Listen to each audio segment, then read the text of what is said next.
লাভ ক্ষতি চ্যাপ্টার থেকে আসা এসএসসি জিডি এক্সামে অত্যন্ত গুরুত্বপূর্ণ একটি অঙ্কের ডিরেক্ট শর্ট ট্রিক দেখাবো।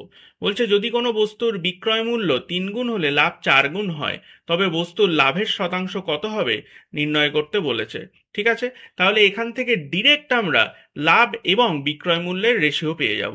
বলছে বিক্রয় মূল্য 3 গুণ হলে, মানে বিক্রয় মূল্য আগে যদি 1 থাকে এখন হয়ে গেছে 3, কত বেড়ে গেছে? 2 বেড়ে গেছে, তাহলে লাভ হচ্ছে 2। আর লাভ হয়ে গেছে 4 গুণ, মানে লাভ আগে ছিল 1 এখন হয়ে গেছে 4, কত বেড়েছে?